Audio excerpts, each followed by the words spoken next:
Welcome to this week's ABCS of Financial Fitness for Educators, a Teacher Talk webinar series. My name is Jay Harrison Patterson, and I'm going to be your moderator for this evening. But first and foremost, I want to introduce our 2016-2017 Life Changer of the Year, Anna Rubio. How are you, Anna? I'm good, and I hope everyone's doing well this evening, and it's great to be here. So glad to have you. Anna, could you tell us a little bit about yourself, how long you've been as an educator, where you teach, and just what you do as a teacher?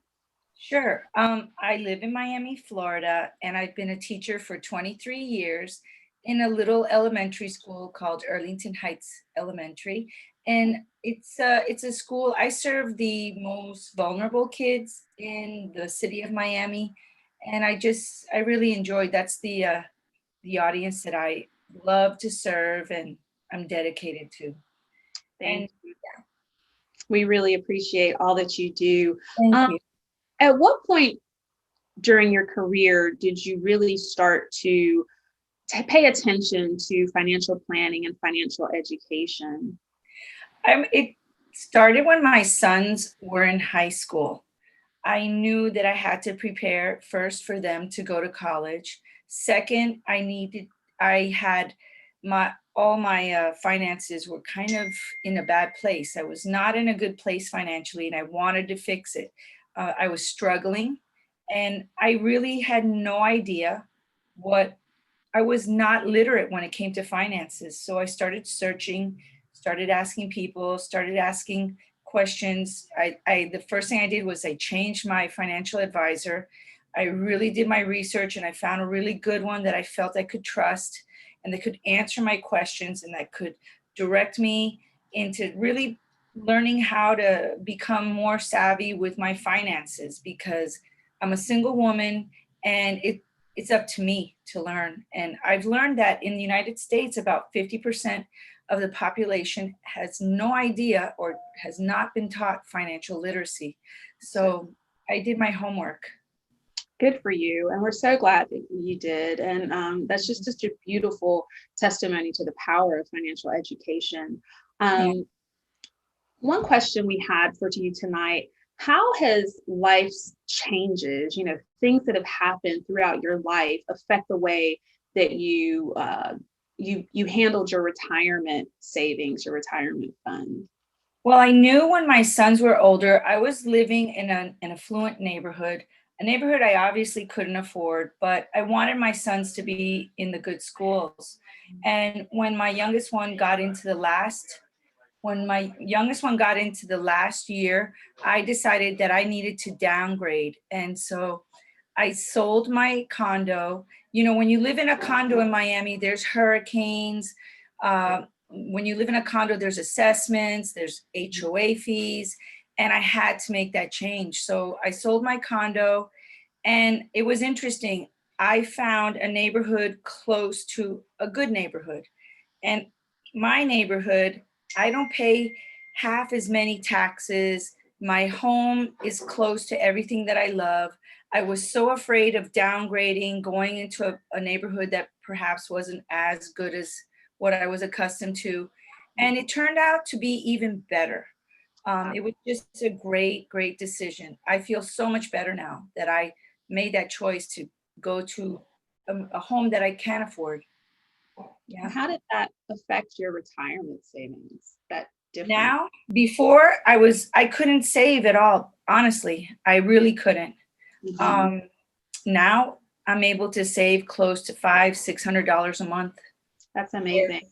Yes. Where before I couldn't save. I was not saving. Yeah. And every year, every 6 months, I try to add. So my goal is to get to 1,000 a month. That would be my goal. So. Well, we're so proud of you, and thank you for sharing your story and being so vulnerable. We will definitely hear from you at the end of the presentation, but we appreciate you joining us tonight, Anna. Thank you so much. Thank you. In tonight's presentation, we are going to be talking about the countdown to retirement and how that starts right now. Let me just go through the presentations that we've had thus far. We started this series with maximizing your cash flow. And that was all about learning how to adjust your budget so that you could put more into savings each month. Then last week we talked about debt management and student loan forgiveness, and that was basically how to manage paying off your debt. And you can go to lifechangeroftheyear.com to see those recordings. Tonight we're talking about the countdown to retirement and how that starts right now. Next week, Thursday, November 5th, we'll be looking beyond Social Security for retirement income planning. And then we're going to wrap up this series with a very special presentation, Retirement Planning Strategies for Women. And that'll be Tuesday, November 10th.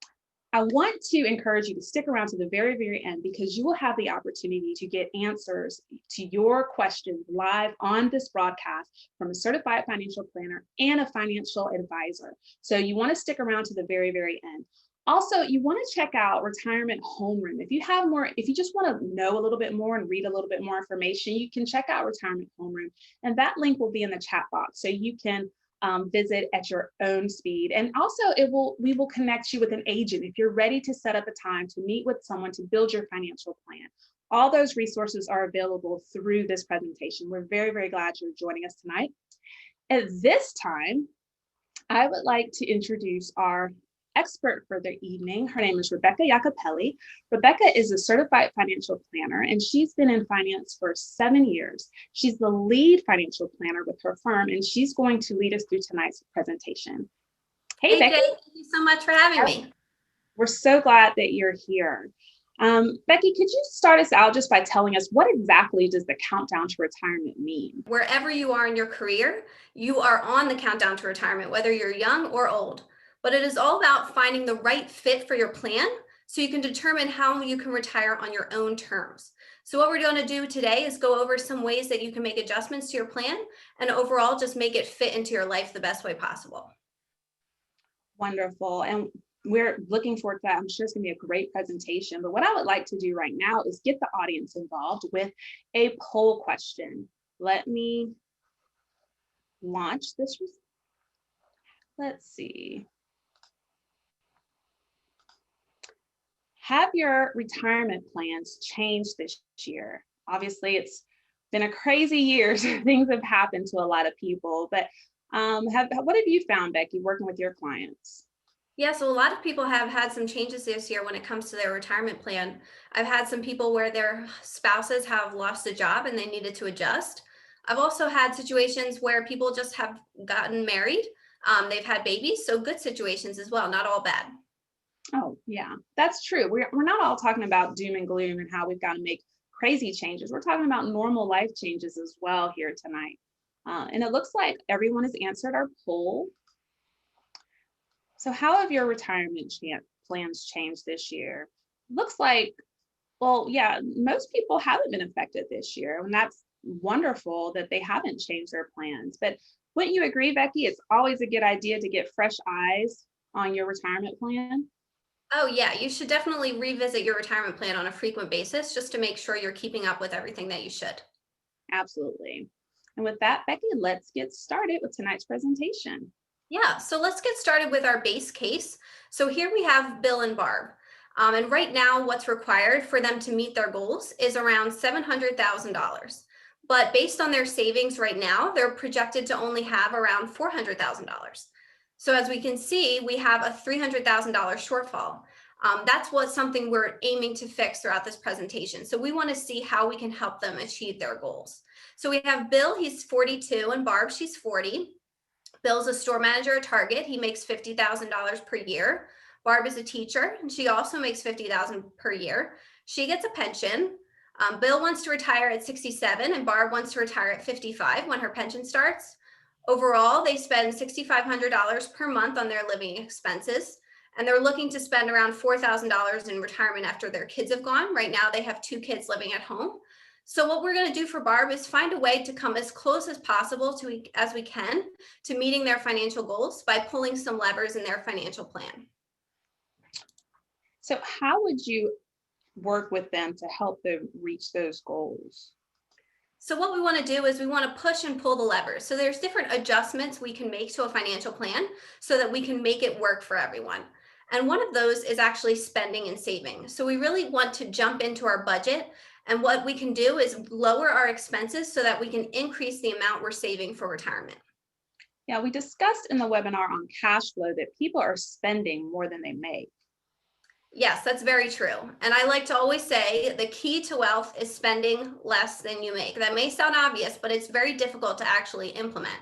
And that's really where Bill and Barb are. They're spending everything that they're making outside of the 5% that they're contributing to retirement. But as we can see from the last slide, that's not enough to achieve their retirement goals. So we're going to have to make some other adjustments. Another adjustment we can make is your time horizon. So Barb has a goal of retiring at 55, but that might be a little lofty. That's not when people commonly retire. So we might need to make some adjustments there. Yeah, a lot of people seem to think that they'll be spending less money when they retire, so they won't need as much. So that can be true in some cases. Because your kids are gone, you may have the same expenses that you had prior to. But there's also a scenario where you might travel more, you might go out to eat more. But whatever situation we're in, we just want to make sure that our plan allows for us to live the lifestyle we want. What about retiring from your career, but then taking a job doing something else? Yeah, so that's where we engage in something called bridge work. So we engage in a part-time job that gets us away from the hectic world of our full-time employment, but allows us to have some additional income so that we can withdraw less from our portfolio.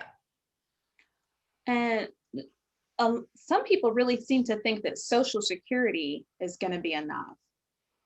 Yeah, Social Security oftentimes isn't enough. People rely heavily on it, but really what we want to do is have some supplemental income as well. Definitely. Well, let's dig deeper into each one of these topics. Yeah, so first we have the spending and saving lever. So this is, like I mentioned, where we reduce our spending, and that allows us to contribute more to retirement. This can be a really daunting task. We have to identify ways in our budget that we can save, but it really makes a dramatic change and it can help us maximize our retirement savings. Yeah, just looking at this one for Bill and Barb, it looks like it increases their projected retirement savings by over 300,000.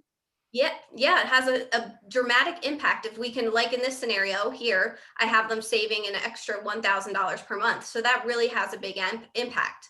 And overall, how we can make that happen is, like Anna mentioned, she reduced her housing costs. That's oftentimes the biggest expense that we have. So if we're in, like she mentioned, an affluent area and we could maybe downsize a little, that's a great idea to reduce our costs. We can also reduce costs by travel expenses. We might, maybe not be paying attention to what we're spending when we go on vacation. So maybe just tightening our budget up a little bit when we do that. And then our overall monthly budget, of course, if we make a budget, we'll be able to identify some ways we can save. Now, I think, and Anna did mention this, $1,000 is a lot for many people to save.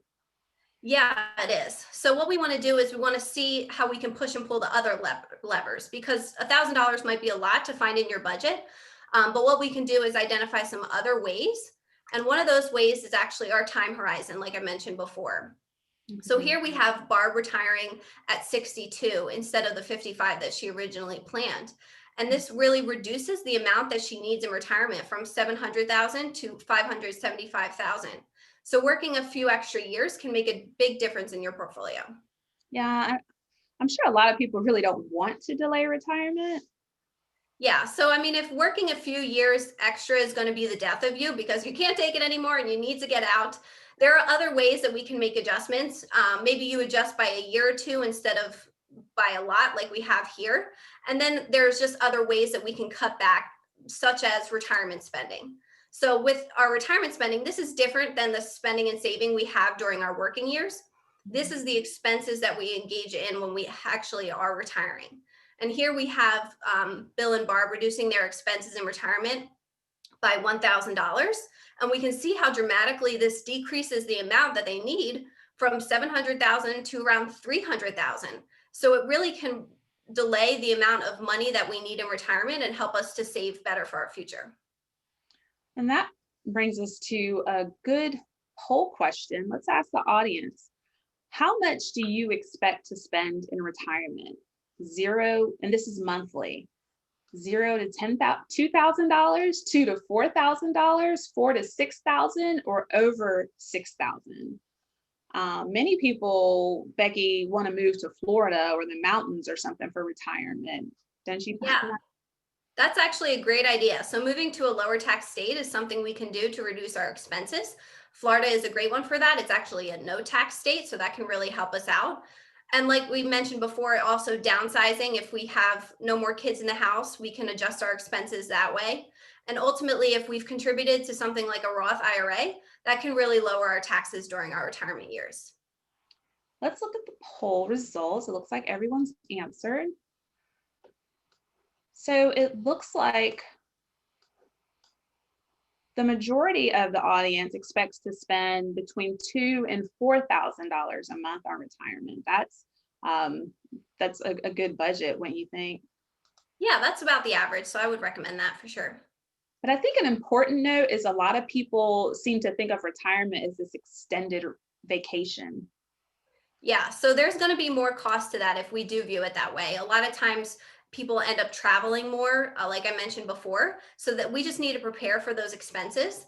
But one way we can limit the amount that we have to take out of our portfolio is by doing bridge work. So this allows us to work part-time. So we're retiring from our full-time work that might have stressed us out. We can do something we're passionate about. And it really gives us a reason to get out of bed in the morning, because sometimes retirement can actually be somewhat of a difficult transition if you're used to working full time and then you go from working full time to nothing at all. So this is really a great thing to do. Yeah, and the bridge work really reduces the required retirement income in this projection. Yeah, so it reduces the portfolio withdrawal. So you don't need as much saved in your portfolio when you have that additional income and also that Social Security. And that's what we'll talk about next. So Social Security alone is not really going to fix your situation. So here we have Barb collecting at 62 and Bill collecting at 70. If you can wait till 70, that is a great benefit to you, because you can actually increase the amount you receive by 8% each year from your original retirement age. But if we collect early at 62, we're going to permanently reduce our benefits. And we're going to talk about this in our next webinar series as well. But what this ultimately means is that it's not necessarily going to fix our situation. So we're going to have to look to other ways to do so. Yeah, it really seems to be a common misconception that Social Security alone will be enough, and way too many people rely on it. Yeah, but it's actually relied on very heavily across America. But what we want to do is, like I mentioned before, provide other ways of supplemental income. But what we can also do is just utilize a combination of techniques. So we talked about all these levers that we can push and pull. But what we really want to do is kind of compromise and use a combination of them so that we don't have to make such dramatic changes in one area or the other. So here we had Barb retiring originally at 55. Instead of the 62, like we mentioned before, here we have her only doing 2 more years. So something a little bit more manageable at 57. And then we also have her reducing her expenses and increasing her savings by $500 instead of the $1,000 we talked about before, because like we mentioned, that can be a little bit difficult to do. So that can be difficult to find in your budget. And then we also have her reducing her retirement expenses by $500 as opposed to the $1,000 we talked about before. And what this ultimately does is it reduces the amount required dramatically. So she only needs 476,000, and based on the amount that she's contributing is going to be sufficient. So she has a successful financial future. Thank you, Becky. That is an amazing projection. That was a huge difference from where they started out. And I'm sure Barb was really happy to only have to work 2 more years. Absolutely. As always, you're amazing, and we really appreciate your knowledge on this topic. That brings us to our final poll question of the evening.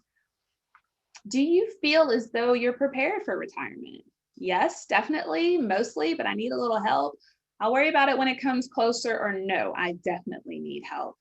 In talking about retirement and preparing for retirement, it's really, really important that you talk to an agent that we have made available to you through the retirement homeroom, that you can build your own customized plan for your specific circumstances. You've heard Anna's story, you've seen Barb and Bill's story. Working with a financial professional will definitely help you plan out and just get really much needed clarity on your goals for retirement.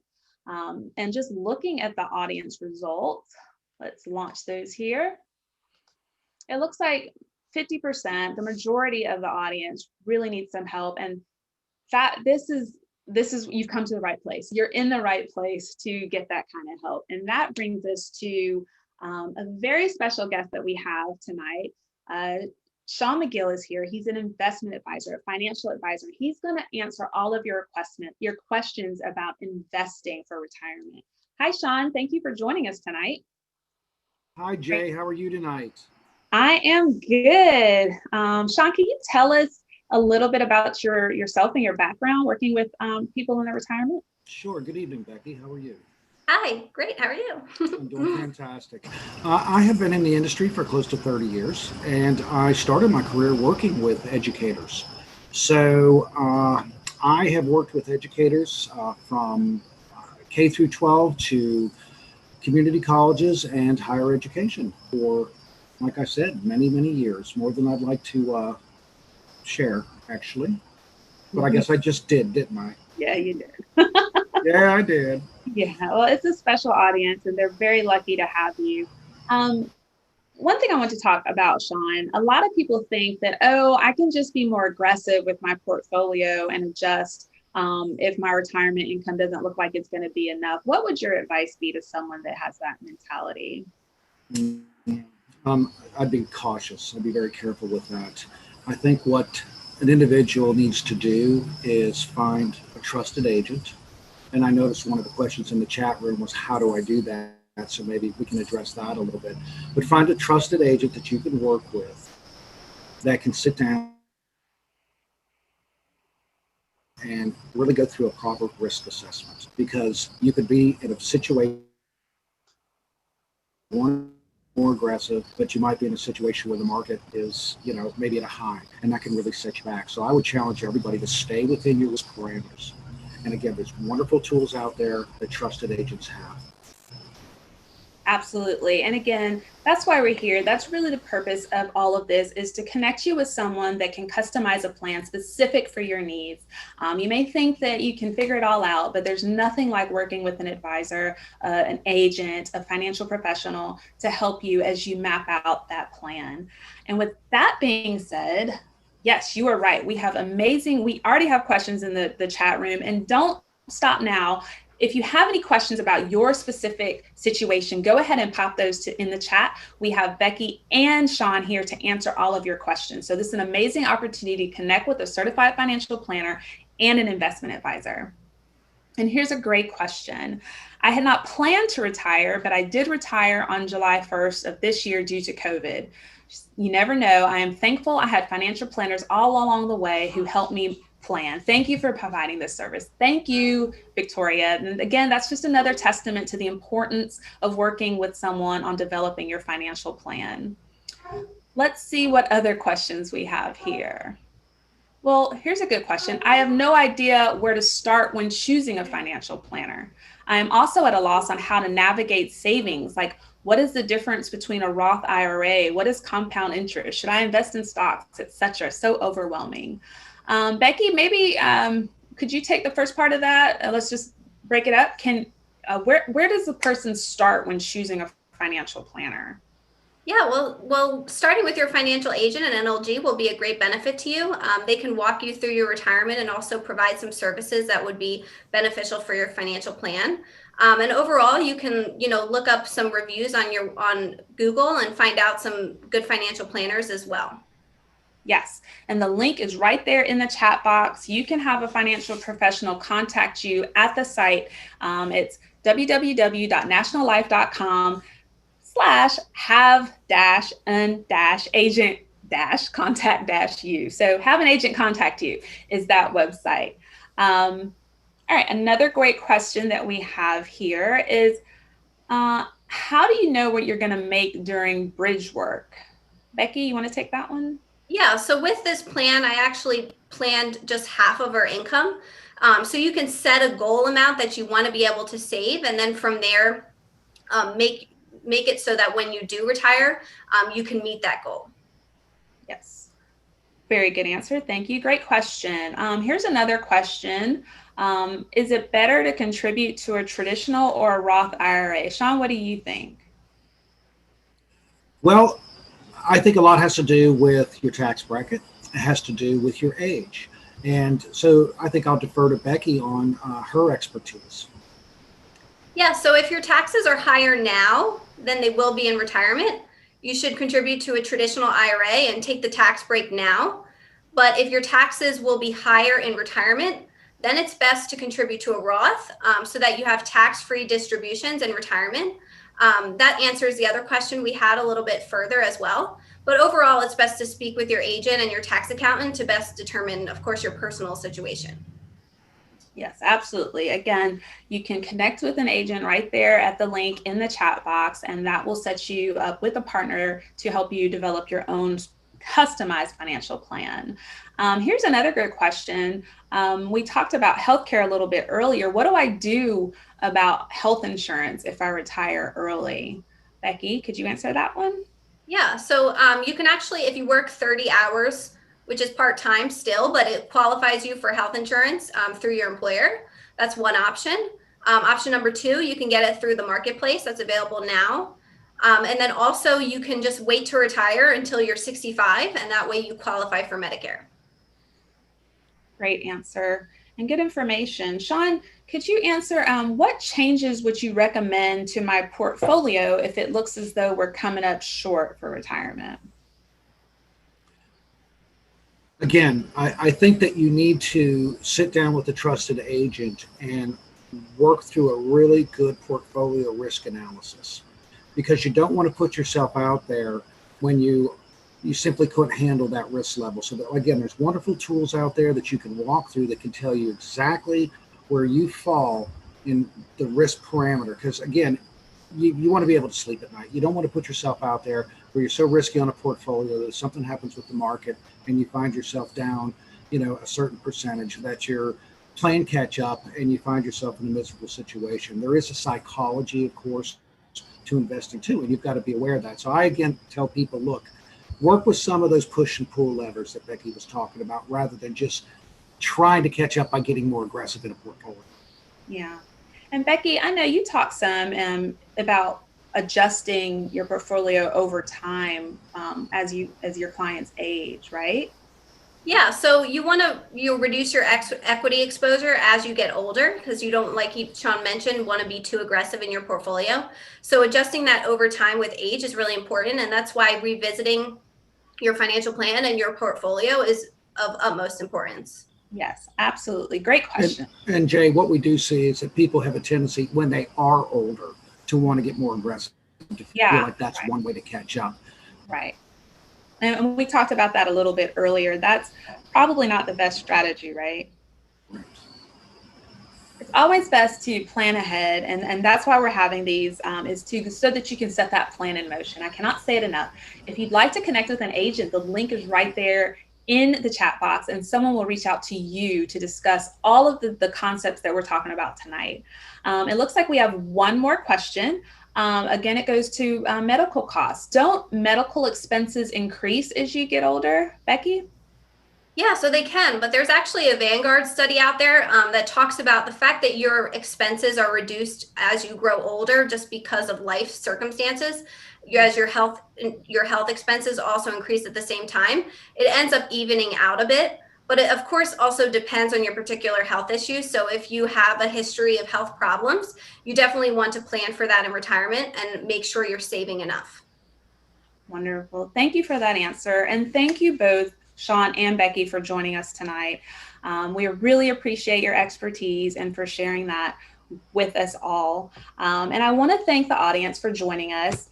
Again, join us next week as we start talking about Social Security and how that plays into your retirement income planning. At this time, I'd like to turn it back over to Anna. Anna? Yes, this is so interesting because it makes me feel good. A lot of teachers have extra jobs after school. My job, I did two things. I have multiple streams of income.